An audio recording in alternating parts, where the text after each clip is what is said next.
Assalamualaikum warahmatullahi wabarakatuh. Di sini kami dari kelompok 2 ingin mempresentasikan modul 3 yang berjudul Protocols and Modules. Izin memperkenalkan diri sebelumnya, nama saya Fenia Felia. Saya Naila Rama Sintiawira. Saya Muhammad Fauzul Firman. Saya Muhammad Farhanza. Saya Informasi. Saya Muhammad Albaru. Saya Muhammad Farhan. Oke, baik, kita akan memulai sesi presentasinya. Untuk yang pertama, materi 3.1 yang akan dibacakan oleh siapa? 3. Oke, masuk ke dalam materi 3.1 yaitu adalah modules. Ringkasan singkat materi pada materi ini adalah bagian yang menjelaskan aturan dasar protokol yang membuat komunikasi antar perangkat di jaringan menjadi mungkin tanpa rules ini. Perangkat tidak saling memahami. Proses utamanya itu adalah setiap perangkat di jaringan seperti berada dalam bubble sendiri. Untuk berkomunikasi mereka harus mengikuti aturan yang sama, protokol. Lalu konsep yang lainnya adalah komunikasi jaringan, mirip komunikasi manusia, butuh source, pengirim, butuh destination, penerima, dan channel, media penghubung. Lalu masuk ke dalam subbab 3.1.1 yaitu video device in bubble. Video memperkenalkan konsep bahwa perangkat perlu protokol untuk keluar dari bubble-nya dan berkomunikasi. Poin-poin yang bisa kita ambil adalah setiap perangkat berada dalam bubble sendiri. Lalu protokol tersebut adalah sebagai cara perangkat keluar dari bubble untuk berkomunikasi. Lalu tinggal masuk ke prosesnya. Lalu pada subbab 3.1.2 adalah communication fundamental, yaitu jaringan berbeda-beda ukuran dan fungsi, tapi semua komunikasi punya 3 elemen dasar, yaitu source, destination, dan channel. Dia memiliki poin seperti semua komunikasi memiliki elemen yang saya sebutkan tadi. Jaringan bisa berbeda ukuran, tapi prinsipnya tetap sama. Lalu pada subbab 3.1.3 yaitu communication protocol. Protokol adalah aturan yang disepakati agar komunikasi berhasil. Yang mempunyai poin protokol sama dengan aturan yang disepakati. Contohnya itu seperti bahasa, tata krama, dan aturan lalu lintas di jalan raya. Tanpa protokol sama dengan komunikasi gagal. Lalu dilanjutkan ke 3.1.4 yaitu role establishment, yaitu aturan harus mencakup pengirim dan penerima yang jelas, bahasa atau grammar yang sama, ketepatan dan timing, serta konfirmasi atau acknowledgement. Pada subbab ini memiliki poin seperti persyaratan agar komunikasi berhasil.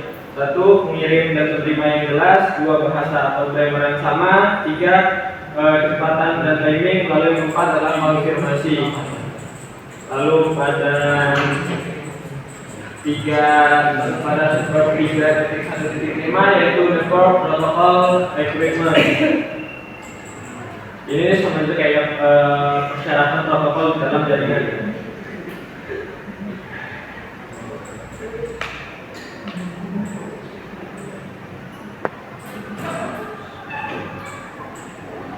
Yang memiliki message encoding seperti mengubah data menjadi bentuk yang bisa dikirim, lalu message formatting membungkus pesan dengan header, lalu message size pesan dipecah menjadi paket-paket kecil.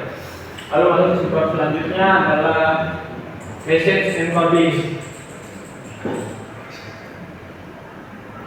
Dalam message encoding ini memiliki proses mengubah informasi menjadi bentuk yang bisa dikirim, misalnya teks, lalu ke bit, lalu ke sinyal.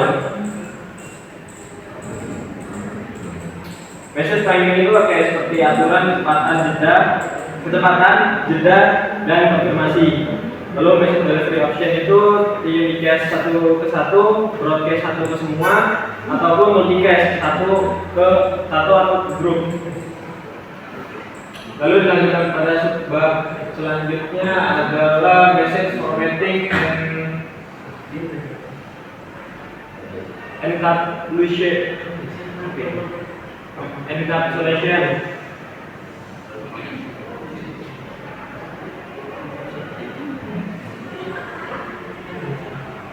Oke, pada bab selanjutnya adalah note icon dan check your understanding. Dan dalam bentuk memiliki poin adalah penjelasan singkat tentang icon note di paket tracer. Lalu kuis pemahaman yang ada di dalam sebabnya. Jadi kesimpulan pada 3.1 adalah menggunakan bullet point sama, lalu membentuk dalam diagram, menggunakan animasi ataupun shortcut lainnya.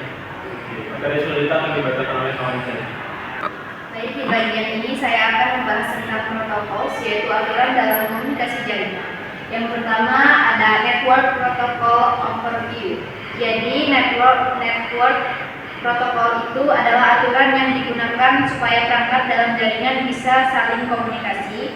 Ibaratnya seperti bahasa, kalau semua perangkat pakai bahasa yang sama, maka data yang dikirim bisa dipahami dengan baik. Yang kedua ada network protocol function. Fungsi dari protokol ini adalah untuk mengatur bagaimana data dikirim dan diterima, mulai dari format data, waktu pengiriman, sampai memastikan data itu sampai dengan aman dan lengkap tujuan. Yang ketiga ada protokol interaction. Dalam satu proses komunikasi, biasanya tidak hanya satu protokol yang digunakan, tapi beberapa protokol sekaligus. Nah, protokol interaction ini adalah kerja sama antara protokol tersebut supaya proses pengiriman data bisa berjalan dengan cepat. Jadi intinya protokol itu sangat penting karena menjadi dasar komunikasi dalam jaringan. Tanpa protokol, perangkat tidak akan saling memahami. Selanjutnya 3.1 Selanjutnya modul 3 yaitu protokol jaringan. 3.1 yaitu rangkaian protokol jaringan. Rangkaian protokol jaringan adalah kumpulan beberapa protokol yang bekerja sama untuk menjalankan komunikasi dalam jaringan. Protokol ini disusun dalam bentuk lapisan atau layer. Setiap layer memiliki fungsi masing-masing dan saling berhubungan satu sama lain. Selanjutnya 3.3.2 evolusi rangkaian protokol. Seiring perkembangan teknologi terdapat beberapa jenis rangkaian protokol yang pernah digunakan. Contohnya TCP, OSI, Apple, TEL, dan Novel Network.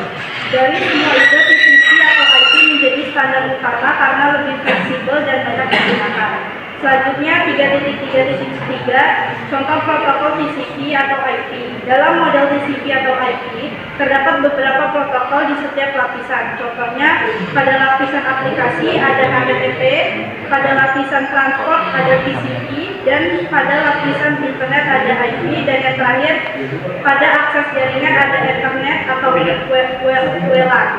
Protokol ini saling bekerja sama. Selanjutnya 3.3.4 rangkaian protokol TCP atau IP. TCP atau IP terdiri dari 4 lapisan utama, yaitu application layer, transport layer, internet layer, dan network access layer.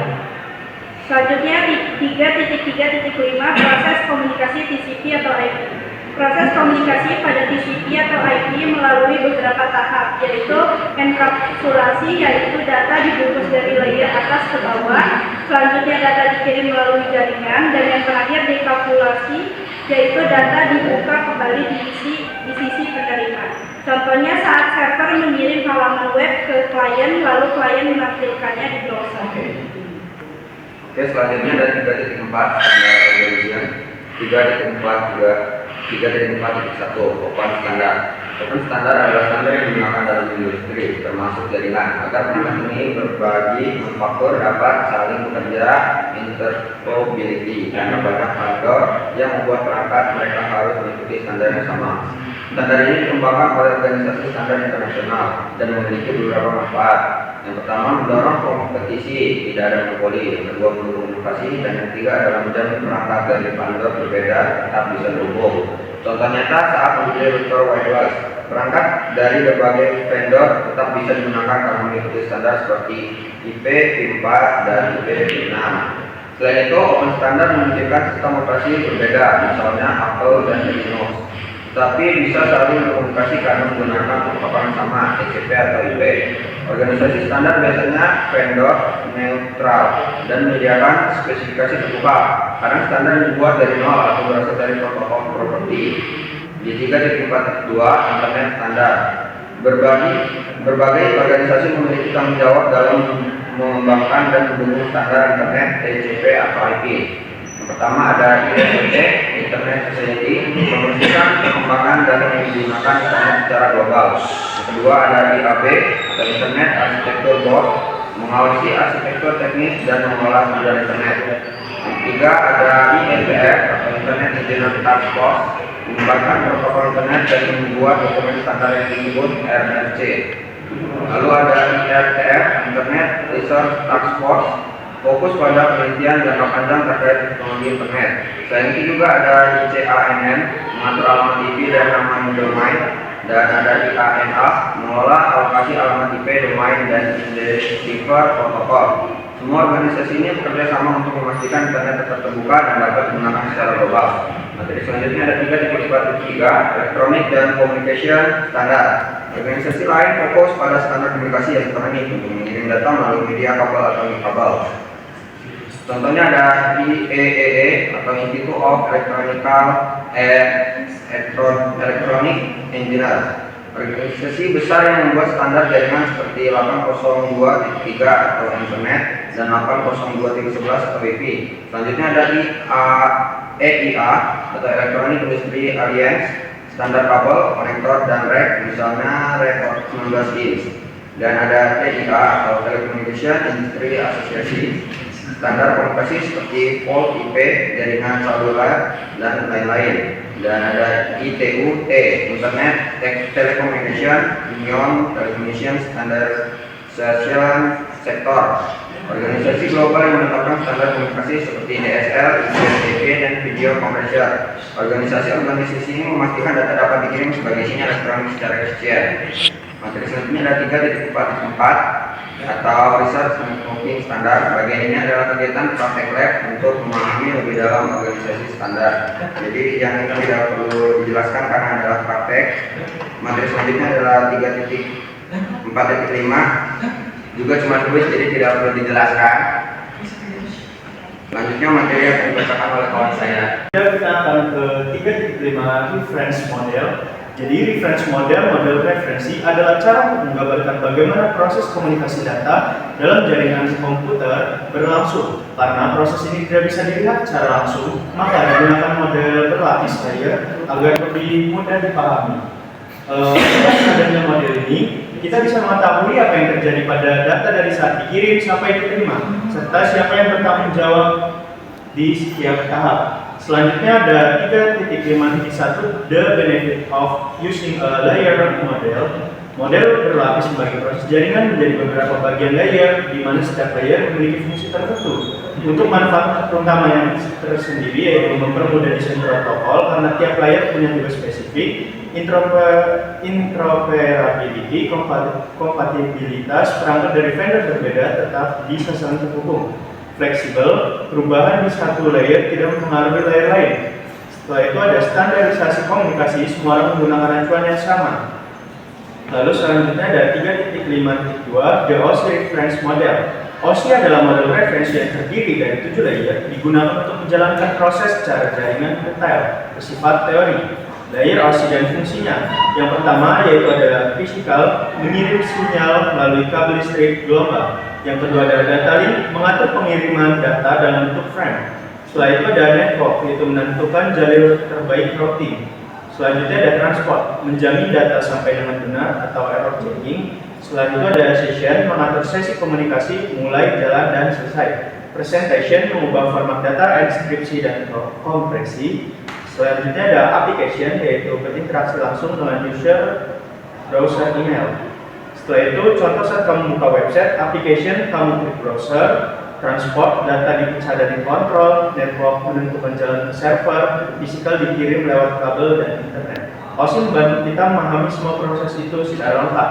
Setelah itu ada 3.5.3 dan TCP/IP protokol model, yaitu TCP/IP adalah model yang digunakan secara nyata di internet dengan 4 layer saja, yaitu layer TCP/IP network access berhubungan dengan perangkat media jaringan, internet mengatur alamat IP dan routing, transport mengatur komunikasi TCP atau UDP, yang setelah itu ada application, layanan pengguna HTTP, FTP, dan lain-lain. TCP/IP sebenarnya adalah versi sederhana dari OSI yang langsung dipakai di dunia nyata. Contohnya saat kamu buka Google, data dikirim menggunakan protokol TCP atau IP. Selanjutnya ada 3.5.4 OSI and TCP/IP model compression. Kedua model ini memiliki, mohon maaf sebentar. Oke, ulang lagi. 3.5.4 OSI and TCP/IP model compression. Kedua model ini memiliki tujuan yang sama tetapi berbeda dalam struktur. Perbedaan utama OSI 7 layer lebih rinci untuk pembelajaran. Lalu ada TCP/IP 4 layer lebih praktis digunakan di internet. Pemetaan layer, application, TCP/IP application ditambah presentation tambah session dengan OSI. Transport sama internet network OSI. Network access, data link physical OSI. Lalu OSI seperti panduan teori lengkap, sedangkan TCP/IP adalah versi yang benar-benar dipakai dalam jaringan sehari-hari. Selanjutnya ada 3.5.5 paket Receive Investigate TCP/IP and OSI Models in Action. Bagian ini menjelaskan simulasi menggunakan paket tracer untuk melihat proses jaringan secara langsung. Proses yang terjadi yaitu yang pertama ada data dipecah menjadi bagian kecil paket. Yang kedua ada setiap bagian diberi nama sesuai layar PDU dari pengiriman ke penerima. Yang keempat setelah sampai data disusun kembali. Proses ini disebut encapsulation, yaitu data dibungkus di setiap layer saat dikirim lalu dibuka kembali saat diterima. Lalu dengan paket tracer kamu bisa melihat proses ini secara visual yang biasa tidak terlihat di nyata. Kesimpulan tentang materi 3.5 yaitu model referensi membantu memahami jaringan yang kompleks. Setelah itu ada OSI digunakan untuk pembelajaran 7 layer. Setelah itu ada TCP/IP digunakan dalam praktik nyata 4 layer. Setelah itu ada data dikirim dalam bentuk paket melalui setiap layer. Dan yang terakhir simulasi membantu memahami proses secara lebih jelas. Terima kasih. Materi selanjutnya akan dibawakan oleh teman saya. Untuk materi selanjutnya yaitu data encapsulation atau enkapsulasi data. Enkapsulasi adalah proses pembungkusan data saat dikirim melalui jaringan. Data dari aplikasi akan melewati beberapa lapisan, dan setiap layer menambahkan informasi tertentu sebelum dikirim. Segmenting message. Data besar tidak dikirim sekaligus, tetapi dipecah menjadi bagian kecil yang disebut segmen atau paket. Tujuannya yaitu meningkatkan kecepatan. Data bisa dikirim sama tanpa mengganggu jalur komunikasi. Kemudian meningkatkan efisiensi. Jika ada kesalahan, cukup kirim ulang bagian yang gagal, bukan seluruh data. Paket-paket bisa melewati jalur yang berbeda menuju tujuan. Selanjutnya sequencing atau pengurutan. Karena data tidak dikirim dalam banyak bagian, ada kemungkinan sampai tidak berurutan. Maka setiap paket diberi nomor urut atau sequence number. Di sisi penerima, paket akan disusun kembali sesuai urutan aslinya. Protokol TCP bertanggung jawab untuk proses pengurutan ini. Kemudian materi selanjutnya protokol data units atau PDU. Setiap layer memiliki bentuk data yang disebut PDU atau protokol data unit. Setiap data turun melalui layer. Setiap layer membungkus enkapsulat data dari layer di atasnya. Nama PDU berbeda di tiap layer, misalnya segmen, paket, dan frame. Contoh data segmen TCP, paket IP, frame network.